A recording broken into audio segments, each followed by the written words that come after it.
Drone pintar bernama Eddie tiba-tiba tersambar petir saat dalam perjalanan pulang, yang menyebabkan programnya mengalami gangguan. Namun untungnya ia akhirnya berhasil mendarat. Setelah kejadian itu, para insinyur menemukan bahwa sistem Eddie ternyata mengalami evolusi dan bahkan telah menulis ulang kodenya sendiri. Tak lama kemudian, skuadron pesawat tempur itu mendapat misi baru. Seorang panglima militer di Timur Tengah telah memperoleh beberapa hulu ledak nuklir, dan tugas Xiao Shuai beserta timnya adalah menghancurkannya. Mereka yang menyukai dan mengikuti postingan ini akan mendapat keberuntungan di masa depan. Namun, saat mereka tiba di lokasi, Cui Hua menyadari bahwa informasi intelijen salah. Markas Jenderal Pemberontak berada di sebuah desa. Jika dihancurkan secara paksa, penduduk desa akan terpapar debu radioaktif. Maka, komandan muda memerintahkan untuk membatalkan misi tersebut, namun tanpa diduga, Eddie tidak mematuhi perintah dan secara sepihak melancarkan serangan terhadap markas tersebut.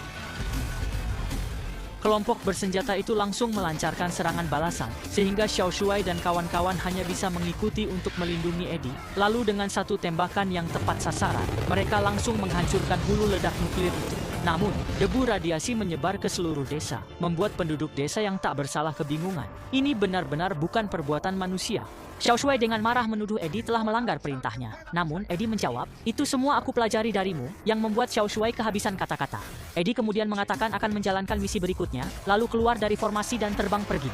Cui Hua menyadari bahwa Eddie membawa sejumlah besar amunisi yang cukup untuk menghancurkan sebuah kota berpenduduk 150.000 jiwa. Yang lebih menakutkan lagi, amunisi itu juga telah memutus sistem kendali komputer.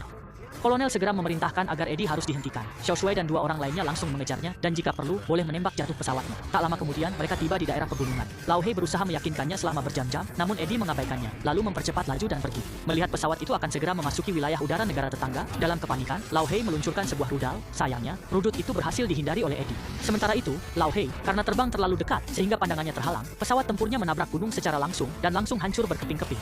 Cui Hua yang berada di belakang tidak sempat bereaksi, langsung melintasi area ledakan, yang mengakibatkan sayap kirinya tergores puing-puing, sehingga ia terpaksa kembali ke pangkalan terlebih dahulu. Saat itu, pusat komando menyadari bahwa bahan bakar Eddie hampir habis, dan ia pasti akan menuju stasiun pengisian bahan bakar udara terdekat untuk mengisi ulang. Xiao Shuai segera bergegas menuju stasiun pengisian bahan bakar setelah menerima kabar tersebut.